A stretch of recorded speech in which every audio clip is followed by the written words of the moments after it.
Hello అండి. అందరికీ నమస్తే. ఈరోజు వీడియోలో కథ తెలుసుకునే ముందు మీ అందరికీ ఒక చిన్న రిక్వెస్ట్. కథ పూర్తిగా వినండి.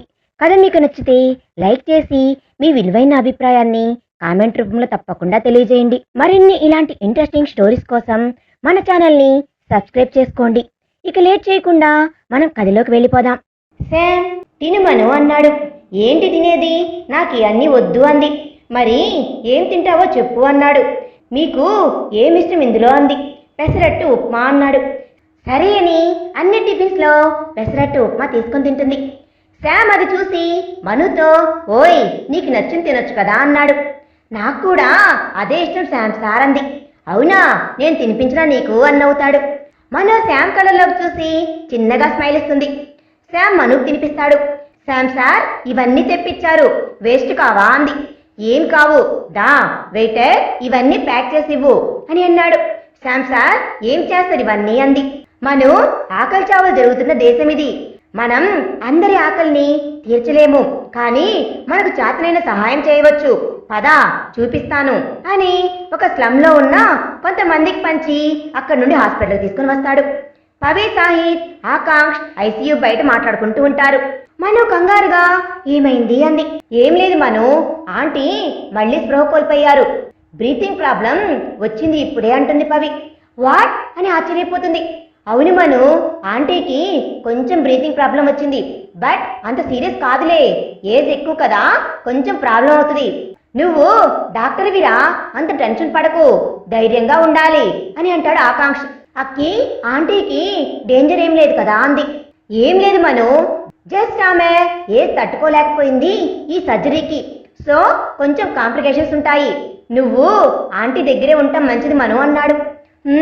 ఆంటీని విడిచి నేను ఎక్కడ పోను అక్కి అంది. శామ్ సార్ మీరు కూడా కొన్ని రోజులు ఆంటీని ఇక్కడే ఉంచడం మంచిది. మీరు కూడా వీలు దొరికినప్పుడంతా ఆంటీ దగ్గర ఉంటే ఆంటీ తొందరగా రికవర్ అవ్వచ్చు. మీరు మను ఇద్దరు ఆంటీని ఇంకా జాగ్రత్త చూసుకోవాలి అన్నాడు. అంటాడు. మను అప్పటి నుండి రాజీ ఆంటీని కంటికి రెప్పలా జాగ్రత్తగా చూసుకుంటుంది. శామ్ కూడా రాజీ ఆంటీతో ఎక్కువ టైం స్పెండ్ చేయడం వల్ల ఆంటీ తొందరగా రికవరీ అవుతారు. డిశ్చార్జ్ అయి ఇంటికి వచ్చిన రాజీకి మను దిష్టి తీస్తుంది. రాజీ కళ్ళల్లో నీళ్లు వస్తాయి. అత్తమ్మ ఏమైంది అంది. మీరు పెళ్ళై ఇంటికి వస్తే హారతి కూడా ఇచ్చే భాగ్యం లేకుండా చేశాడు ఆ దేవుడు అంది. ఓ అంతే కదా, ఆగండి అని పని మనిషిని పంకజాన్ని హారతి తెమ్మని శామ్ సార్ ఇటు రండి అంది. మను ఏంటి నీ పిచ్చి పనులు అన్నాడు. మీరు రండి చెప్తాను అంది. అని గడప బయటకు వెళ్ళి నిల్చొని పంకజం హారతి ఇవ్వు అనగానే పంకజం నవ్వుతూ హారతి ఇస్తుంది. హారతి ఇచ్చి పేర్లు చెప్పండి అని అడుగుతుంది. శామ్ నేను మను వచ్చాం అని నవ్వుతూ చెప్తాడు. కానీ మను చెప్పలేక ఓయ్ పంకజం హారతి మాత్రమే మేడం నేను చెప్పింది అంది. అమ్మా మను చెప్పు అని రాజీ ఆంటీ అంటారు. అది నేను శామ్ సార్ వచ్చాము అనగానే పని మనిషి పంకజం పకపకా నవ్వుతుంది. మనుని శామ్ సార్ ఏంటమ్మా, మీ ఆయన పేరు మాత్రమే చెప్పు చాలు అంది. శామ్ కూడా మను నడుతో తన పేరు వినాలి అని ఎదురు చూస్తూ ఉంటాడు. అది అది అని కళ్ళు మూసుకొని నేను సమర్థ్ వచ్చాము అని చెప్పి సిగ్గుతో తలదింపుకుంటుంది. శామ్ తన పేరు మను చెప్పడంతో తన పేరు తనకే కొత్తగా అనిపించింది. నవ్వుతూ మనుని చూసి శామ్ మనుతో పాటు ఇంట్లోకి అడుగు పెట్టాడు. మను తన రూమ్కి, శామ్ తన రూమ్కి వెళ్ళిపోవడంతో పంకజం అయ్యో ఇదేం విడ్డూరం అమ్మగారు, పెళ్ళై వేరు గదుల్లో ఉండటం ఏంటి అని ఆశ్చర్యపోయింది. రాజీ ఆంటీ అలా కాదే, ఇంకా కార్యానికి మంచి ముహూర్తం పెట్టలేదు కదా, అందుకే వాళ్ళని వేర్వేరు రూములలో ఉండమని నేనే చెప్పాను. పెళ్లి ఎలాగో హడావిడిగా అయిపోయింది కదా, కనీసం వ్రతం కార్యం ఇవన్నీ అన్న ముహూర్తానికి పెట్టిస్తే చాలా బాగుండదు కదా అంది. అవునమ్మా, అమ్మా నాకు మంచి చీర పెట్టాలి అంది. పెడతానులేవే, నువ్వు వెళ్ళి పని చూడు అంది. పంకజం వెళ్ళాక ఇది 4 ఇళ్లలో పనిచేసేది, నలుగురికి చెప్తే పరువు పోతుంది కదా, శామ్ మను వేరువేరుగా ఉంటున్నారు అని వీళ్ళతో మాట్లాడాలి అర్జెంటుగా అని అనుకుని శామ్ ఇలా రా అని పిలుస్తుంది రాజీ ఆంటీ. గదిలో మను శామ్తో అరే మీరిప్పుడు భార్యాభర్తలు, ఊహించని విధంగా పెళ్లి జరిగింది, కానీ మీరిలా వేరువేరు గదుల్లో ఉంటే చూసే వాళ్ళకి బాగుండదు కదా, అందుకే అని ఆగింది. హా అందుకే అని ఇద్దరు ఒకేసారి రాజీ ఆంటీతో అనడంతో, అదేంటిరా, ఇద్దరు ఒప్పుకుంటేనే కదా పెళ్లి చేసింది నేను, ఇద్దరు ఒకే గదిలో ఉంటే తప్పేంటి అంది. ఒకే గదినా? నో అంటారు ఇద్దరు. ఎందుకు? అవన్నీ కుదరవు. మను, నువ్వు నీ లగేజ్ తీసుకొని శామ్ గదిలోకి వెళ్ళు అంది. అలా కాదు ఆంటీ, మీకు మళ్ళీ నైట్ స్ట్రోక్ వస్తే కష్టం కదా, నేను మీ దగ్గర ఉండటం మంచిదా ఆంటీ కొన్ని రోజులు అంది. వద్దు మను, నువ్వు అలా ఉంటే నాకు ఇంకా మిమ్మల్ని నా వల్ల దూరంగా ఉంచాను అనే ఫీలింగ్ ఎక్కువ అవుతుంది. అయినా నేను పవిని ఇక్కడికి రమ్మన్నాను, తను ఇక్కడే ఉంటుంది కొన్ని రోజులు అంది. శామ్ సార్ గదికి వెళ్ళక తప్పదా ఆంటీ అనింది. తప్పదు అంతే అంది. అవును ఆంటీ ఏంటి మళ్ళీ అంది. అవును ఆంటీ ఏంటి మళ్ళీ అని అడిగింది. మీరు నచ్చినప్పుడు మాత్రమే అత్తమ్మ అని పిలుస్తా, ఇలా నాకు నచ్చిన పనులు చేసినప్పుడు మాత్రం ఆంటీ అని పిలుస్తా అంది. రాజీ నవ్వుతూ, పిచ్చి పిల్ల, నిన్ను ఏమైనా వేరే దేశం పంపిస్తున్నానా? శామ్ గదికే కదా. అరే శ్యామ్, మను లగేజ్ ని తీసుకుని పైకి వెళ్ళు అంది. శామ్ కూడా ఏం చేయలేక మను లగేజ్ తీసుకొని తన రూమ్లోకి వస్తాడు. కాసేపటికి మను కూడా వస్తుంది. శామ్ మనసులో, ఇది దూరంగా ఉంటేనే నన్ను నేను కంట్రోల్ చేసుకోలేకపోతున్నాను, ఇది ఇంకా నా రూమ్లో ఉంటే నాకు ఇంక నిద్ర పట్టినట్లే అని అనుకున్నాడు. శామ్ సార్ అంది. హా మను చెప్పు అన్నాడు. నేను మీతో కొంచెం మాట్లాడాలి అంది. చెప్పు. అది అని ఆగిపోతుంది. హే మను, డోంట్ వరీ, నా లిమిట్స్ నాకు తెలుసు, నువ్వేం కంగారు పడకు, నేను వెళ్ళి సోఫాలో పడుకుంటాను, నువ్వు బెడ్ మీద పడుకో, నువ్వు రెడీ అయినప్పుడు నేను బయటికి వెళ్తాను, నీ ఇష్టం లేకుండా నేను టచ్ కూడా చేయను, ఓకేనా అన్నాడు. మను చిన్న స్మైల్ ఇచ్చి థ్యాంక్స్ సార్ అని చెప్పి కిందకి వెళ్ళిపోతుంటే, మను అని శామ్ పిలుస్తాడు. ఏంటి సార్ అని అంటుంటే మను దగ్గరగా శామ్ వచ్చాడు. మను వెనక్కి జరిగి గోడ దగ్గరికి ఆగిపోయింది. మనుకి ఇంకా దగ్గరికి వచ్చి, హే నేను మరీ అంత మంచోడిని కాదు, నాతో జాగ్రత్త అని మను ముంగుర్లను పక్కకి జరిపి దూరంగా జరిగి ఇంక పో అని అనగానే మను రూమ్లో నుండి పరిగెత్తుకుంటూ బయటకు వచ్చేసింది. శామ్ నవ్వు ఆపుకోలేక, దొరికావు మను, ఇది శాంపిల్ పాప, ఇంకా చూడు అని మను కంగారు పడుతుంది అని తలుచుకొని నవ్వుకుంటూ బెడ్ మీద వాలిపోయాడు. బయటకు వచ్చిన మను, ఆ రోజు ఫోర్స్ చేసి పెళ్లికి ఒప్పించాను కదా, అందుకే గురుడు రివెంజ్ తీసుకున్నట్లుంటున్నాడు. అమ్మో జాగ్రత్తగా ఉండాలి, లేకపోతే పులిహారైపోతుంది అనుకుంటుంది. కానీ మనుకి శామ్ అంత దగ్గరికి రావడంతో మనసులో ఏదో జరిగింది, కానీ బయటికి మాత్రం కంగారు పడుతుంది. నైట్ డిన్నర్ ప్రిపేర్ చేసి రాజీకి తినిపించి మందులు వేసి రాజీ పడుకున్నాక శామ్ గదికి వెళ్ళింది మను. శామ్ ల్యాప్టాప్ లో ఏదో పని చేసుకుంటూ ఉంటాడు. మను గదిలోకి వచ్చి శామ్ సార్ అంది. అంటాడు. భోజనానికి రారా అని అంది. నాకు చాలా వర్క్ ఉంది మను, నువ్వు వెళ్ళి తిను, నేను వెళ్ళి తింటానులే, నువ్వు తినేసి పడుకో అని మనుని చూడకుండా చెప్తాడు. మను కిందకి వెళ్ళి ఒక ట్రేలో అన్నీ పెట్టి తీసుకుని వచ్చి, సార్ ఇక్కడికే తీసుకుని వచ్చాను, రండి, 2 minutes ప్లీజ్, తినేసి మళ్ళీ వర్క్ చేసుకోవచ్చు అంది. మను తన మీద అంత కేర్ తీసుకోవడంతో శామ్కి చాలా నచ్చింది. చిన్న స్మైల్ ఇచ్చి సోఫా దగ్గరికి వచ్చి కూర్చోగానే మను చకచక అన్నీ వడ్డించేస్తుంది. వంట ఇంత బాగా చేస్తావా, ఎక్కడ నేర్చుకున్నావు అన్నాడు. నాకు కుకింగ్ అంటే చాలా ఇష్టం సార్, అందుకే నేనే నేర్చుకున్నాను అంది. ఇంకా ఏమేమి ఇష్టం మను నీకు అన్నాడు. నాకు ట్రావెలింగ్ అంటే ఇంకా ఇష్టం అని అంది. అవునా అని, అవును నువ్వు తిన్నావా అన్నాడు. లేదు సార్. మరి తినొచ్చు కదా అంటాడు. ముందు మీరు తినండి సార్, నేను తర్వాత తింటా అంది. అలా ఏం కాదు, నువ్వు తింటేనే నేను తినేది అన్నాడు. ప్లేట్ తీసుకుని వస్తాను సార్ అంది. అవసరం లేదు, ఈ ప్లేట్లోనే షేర్ చేసుకుందామన్నాడు. ఈ ప్లేట్లోనా అని ఆశ్చర్యపోయింది. నేను కలిపి నీకు ముద్దలు పెడతాను, నువ్వు తిను అని అనగానే, ఏం వద్దు సార్, నేను వేరే ప్లేట్ తెచ్చుకుంటానులేండి, మీకు ఇబ్బంది ఎందుకు అంది. సరే, నువ్వు కలిపి నాకు తినిపించు, అప్పుడు నాకేం ఇబ్బంది ఉండదు కదా అన్నాడు. మనుకి ఏం చెప్పాలో అర్థం కాక సరే అని శాంపు తినిపిస్తూ తను తింటుంది. మను వంటలోనే కాదు, మను చేతిలో కూడా అమృతం ఉంటుంది. తన చేతితో తింటే ఇంకా టేస్ట్గా ఉంది భోజనం అనుకొని నవ్వుతూ ఉంటాడు శామ్. ఏమైంది సార్ మీరు నవ్వుతున్నారు అంది. నాకు సరిగ్గా తినిపించడం రాదు అందుకేనా అంది. అలా ఏం లేదులే, ఫ్యూచర్లో పిల్లలకి బాగా తినిపిస్తావు అని అన్నాడు. అంతా చిన్న చిన్న ముద్దలు పెడితే రేపు మార్నింగ్కి కంప్లీట్ అవుతుంది మన భోజనం అని అనగానే మను కొంచెం నవ్వి తినిపిస్తుంది శామ్కి. మీకు పిల్లలంటే ఇష్టమా సార్ అంది. అదేం క్వశ్చన్? చిన్నపిల్లలంటే నాకు చాలా ఇష్టం. ఎందుకు నీకు ఇష్టం లేదా అన్నాడు. ఇష్టమే సార్, కానీ నేను వాళ్ళని మేనేజ్ చేయలేనేమో సార్ అని అంది. అవును, మీకు అబ్బాయిలంటే ఇష్టమా అమ్మాయిలంటే ఇష్టమా అంది. అమ్మాయి పుట్టాలి, నీలాగే ఉండాలి అని అనగానే శామ్ కళ్ళల్లోకి చూస్తూ మనుకేదో గుర్తుకొచ్చినట్లు అనిపించి సైలెంట్గా అన్నీ తీసుకుని కిందకు వెళ్ళిపోయింది. శామ్ కూడా మను సైలెంట్గా వెళ్ళిపోవడంతో అనవసరంగా అన్నానా పిల్లల టాపిక్ అనగానే తను ఏమనుకుందో ఏంటో.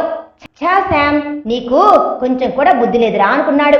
ఇంతలో ఇంటి ముందు కారు ఆగడంతో ఈ టైంలో ఎవరబ్బా అని విండోలో నుంచి చూస్తుంది మను. పవి సాహిత్ కారులో వచ్చింది. కార్లో నుండి దిగి సాహిత్కి బాయ్ చెప్పి ఇంట్లోకి వస్తుంది. మను డోర్ కొట్టకుండానే డోర్ తీసేసరికి పవి షాక్ అవుతుంది. ఏంటి పవి, నాన్నతో వచ్చావా అంది. లేదు, నాన్నకి స్టేషన్లో పని ఉందని రాలేదు, బస్ స్టాప్లో నిలబడి ఉంటే సాహిత్ సార్ డ్రాప్ చేస్తా అని తీసుకుని వచ్చారు అంది. ఓహో అలాగా అని అంది. పవి అమ్మో మనుకి డౌట్ వచ్చినట్లుంది, టాపిక్ డైవర్ట్ చేయాలి. అవును అన్నయ్య ఎక్కడ మను అంది. ఆంటీ టాబ్లెట్ వేసుకుని పడుకున్నారా అంది. శామ్ సార్ పైన ఉన్నారు, ఆంటీ ఇప్పుడే పడుకున్నారు. అదే నువ్వు వస్తావని వేరే అంకుల్ చెప్పారు, నువ్వు రాకపోతే కంగారు పడి ఇప్పుడే కాల్ చేద్దాం అనుకున్నాను అంకుల్కి అంది. కొంపదీసి కాల్ చేసావా నాన్నకి, ఆయన కంగారు పడతారు మళ్ళీ అంది. లేదులే, నువ్వు ఇక్కడికి వచ్చాను అని కాల్ చేసి చెప్పు. తిన్నావా అంది. తిన్నాను అంది. సరేలే రెస్ట్ తీసుకో పవి అంది. ఏంటి మను ఈరోజు ఏమైనా స్పెషలా అంది. ఏం లేదు. ఎందుకు అంది. ఫేస్లో గ్లో చాలా కనిపిస్తుంది, ఫస్ట్ నైట్ ఏమన్నా ప్లాన్ చేశారేమో అని పక్పకానవుతుంది. నీ ముఖం అలాంటిదేమీ లేదులే, వెళ్ళి పడుకో, మార్నింగ్ మాట్లాడుకుందాం అని నవ్వుతూ గదిలోకి వస్తుంది మను. శామ్ మను నవ్వుతూ రావడం చూసి ఏంటి నవ్వుతున్నావు మను అన్నాడు. ఏం లేదు సార్, పవి వచ్చింది, ఏదో అంటే నవ్వు వచ్చింది అంతే అంది. సాహిత్ అన్నయ్య పవిని దింపెళ్ళారు అంది. సాహిత సరేలే నువ్వు పడుకో, నేను సోఫా మీద పడుకుంటా అని ల్యాప్టాప్లో పనిచేసుకుంటూ ఉంటాడు. మనం నిద్రపోతుంది. శామ్ వర్క్ అయిపోయాక ల్యాప్ పక్కకు పెట్టి లైట్ ఆఫ్ చేయడానికి లేస్తూ మనుని చూసి ఎంత ముద్దుగా ఉంది నిద్రపోతుంటే అని వెళ్ళి మను పక్కన కాసేపు కూర్చుంటాడు. చలికి వణుకుతూ ఉంటే ఏసీ టెంపరేచర్ని తగ్గించి దుప్పటి కప్పి శామ్ సోఫాలో పడుకొని మనం చూస్తూ నిద్రపోయాడు. మధ్యరాత్రి అమ్మా నాన్న అంటూ ఏడుస్తూ గట్టిగా అరిచి నిద్రలేస్తుంది మను. శామ్ కూడా మనుకి ఏం జరిగిందో ఏమో అని లైట్ ఆన్ చేసి మను పక్కనే వెళ్ళి కూర్చుంటాడు. మను మను ఏమైంది అని మను చేతిని పట్టుకొని అడుగుతాడు శామ్. మనుకి ఫుల్గా చెమటలు పట్టి ఏడుస్తూ శామ్ని హగ్ చేసుకుంటుంది. శామ్ మనుకి వాటర్ తాగించి మను కొంచెం రిలాక్స్ అయ్యే వరకు తన దగ్గరే ఉండిపోయాడు. మను ఏమైంది, ఏమైనా పీడకలా అన్నాడు. లేదు సార్, అమ్మా నాన్నను చంపడం గుర్తుకు వచ్చింది, తమ్ముడు విశ్వ గుర్తుకు వస్తున్నాడు అని శామ్ని హగ్ చేసుకుంది. గుర్తుకు వచ్చి సారీ సార్, సారీ మీ నిద్ర పాడు చేసినట్లున్నాను కదా, రియల్లీ సారీ అంది. హే మను ఎందుకు సారీ, పడుకో నేను ఇక్కడే ఉన్నాను. మను జరిగింది మనం మార్చలేము, కానీ జరగబోయేది మాత్రం నేను ఆపగలను. నన్ను దాటి నీ దగ్గరకు రావాలి అని ఎవరైనా ఏ ప్రమాదమైనా డోంట్ వరీ, విశ్వాకి ఏం కాదు, నేను ఉన్నాను, నిద్రపో అని మను పడుకునే వరకు అక్కడే ఉండిపోయాడు శామ్.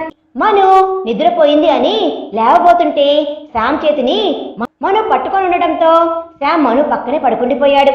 మార్నింగ్ 5కి శామ్ అలారం మోగడంతో మనుకు మెలకు వచ్చి రాత్రి జరిగిందంతా గుర్తుకు వచ్చి శామ్ తనకిచ్చిన ధైర్యాన్ని గుర్తుకు తెచ్చుకుంటూ సార్ మీకు నేను చాలా దగ్గరైపోతున్నాను సార్, కానీ మీకు నేను కరెక్ట్ కాదు అని నాకు తెలుసు అని శామ్ చేతిలో తన చేయి ఉండడం చూసి శామ్ బాగా నిద్రలో ఉన్నాడు అని గమనించి శామ్ చేతికి ముద్దు పెట్టి చిన్నగా తన చేయి విడిపించుకొని వెళ్ళిపోయింది.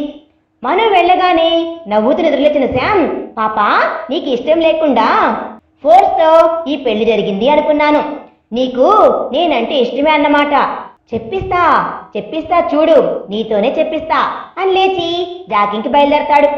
శామ్ ఆఫీస్లో పవి సాహిత్తో ఏ పో నీతో మాట్లాడను, నేను నీకు చెప్పానా నువ్వు నన్ను డ్రాప్ చేస్తే మనుకు డౌట్ వస్తుంది అని. చూడు, నిన్న కొంచెం లేట్ అయితే నాన్నకు ఫోన్ వెళ్ళిపోయేది అని అంది. హే, అలా ఏం జరగదులే, కానీ ఇది చెప్పు బేబీ, ఏంటి అంత ముద్దుగా ఉన్నావు ఇవాళ అన్నాడు. నేను అడుగుతుంది ఏంటి, నువ్వు చెప్తుంది ఏంటి సాహిత్ అంది. పవి డార్లింగ్, నువ్వెందుకంత టెన్షన్ పడుతున్నావు? మీ నాన్నకు నువ్వు చెప్పవు, నన్ను చెప్పనివ్వవు. మను చెప్తే మంచిదే కదా, నాకు కూడా ఇంట్లో పెళ్లి చేసుకుని ఒకటే గొడవ అన్నాడు. సాహిత్, నాన్న ఒప్పుకుంటారో లేదో తెలీదు అంది పవి. ఓయ్, నా మీద నీకు నమ్మకం లేదా అన్నాడు. మరి డోంట్ వరీ, మీ నాన్న పై ఆఫీసర్ని అయినంత మాత్రాన పెళ్లికి ఒప్పుకోరా ఏంది అని అన్నాడు. ప్లీజ్ పవి, లేట్ చేయడం మంచిది కాదు, కనీసం శామ్కైనా చెప్పు. ఇంతలో శామ్ వస్తాడు. హే పవి, ఏంటి నువ్వు ఇక్కడ అని డౌట్గా అడిగేసరికి, నాన్న కోసం అన్నయ్యా, నాన్న బందోబస్తుకు వెళ్ళారు అని అంది. ఏం కావాలి అన్నాడు. అమౌంట్ కావాలంటరా, నేను ఇస్తే తీసుకోవడం లేదు, వీరయ్య వచ్చాక నేను తన దగ్గర తీసుకుంటా అని చెప్పినా వినడం లేదు అన్నాడు. పవి, తీసుకుంటే ఏమవుతుంది, తీసుకో అన్నాడు. అది అన్నయ్య అంది. సరే, ఇదిగో 5,000 సరిపోతాయా అన్నాడు శామ్. చాలా ఎక్కువ అని కోపంగా సాహిత్ని చూసి 1000 రూపాయలు తీసుకొని అక్కడి నుంచి వెళ్ళిపోతుంది పవి. సాహిత్కి బాయ్ అని కళ్ళతోనే చెప్పి శామ్ అన్నయ్య బాయ్ అని వెళ్ళిపోతుంది పవి. సాహిత్, బచ్చా, ఏమైనా స్టోరీ నడుస్తుందా మీ మధ్యలో అన్నాడు. సాహిత్, వీడికి చెప్పాలా వద్దా? అమ్మో, చెప్తే తింగర్ది నన్ను దంచేస్తుంది, వద్దులే అనుకుంటాడు. అలాంటిది ఏం లేదురా. అవును, కానీ ఏంటి ఫస్ట్ నైట్ ఎలా జరిగింది అన్నాడు.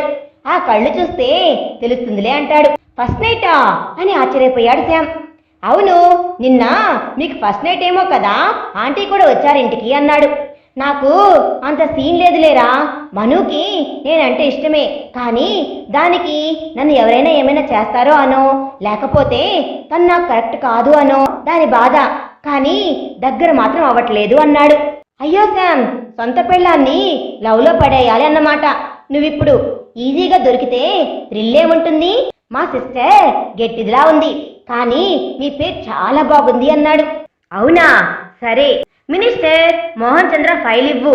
అమ్మ ఆపరేషన్లో పడి నేను స్టడీయే చేయలేదు, వాడు మళ్ళీ మను మీద అటాక్ చేయలేదు అంటే ఏదో ప్లాన్లోనే ఉన్నాడు అని ఫైల్ తీసుకొని, సాహిత్, నిజంగా నీకు పవికి ఏమైనా ఉందా అని ఆశ్చర్యపోయాడు. ఏం లేదురా, నువ్వు వర్క్ చూడు ఫస్ట్ అన్నాడు. సరేలే అని వర్క్ చూసుకొని నైట్ లేటుగా వస్తాడు శామ్. మనం వెయిట్ చేస్తూ ఉంటుంది. బెల్ కొట్టగానే డోర్ తీసి హాయ్ శామ్ సార్ అంది. హాయ్ మను, ఇంకా పడుకోలేదా అన్నాడు. లేదు, మీకోసం వెయిటింగ్ అంది. తిన్నావా మరి అని అన్నాడు.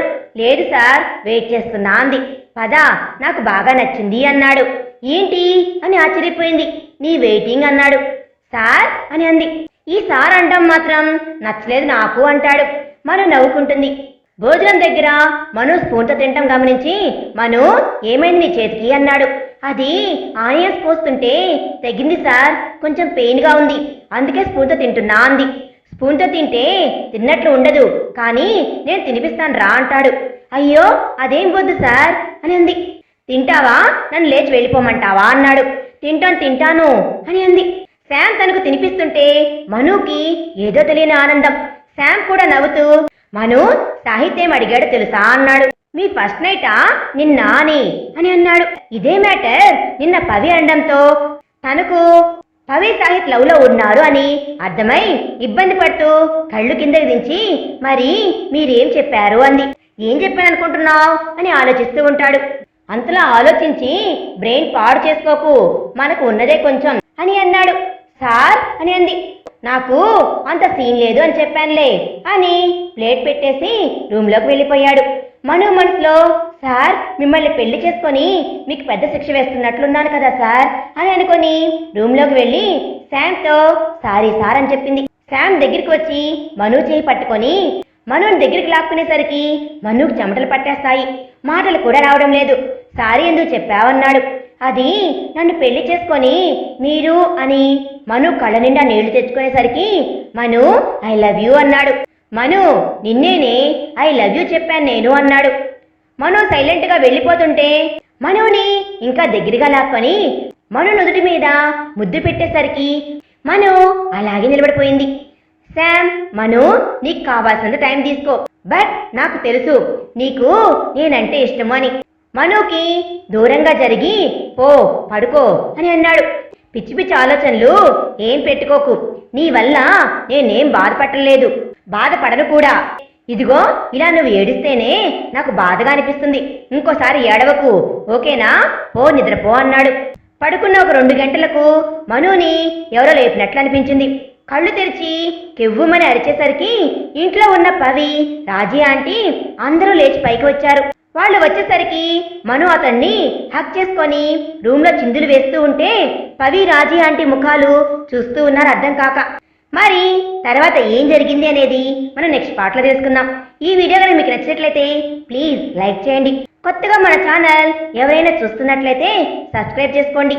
Thanks for watching.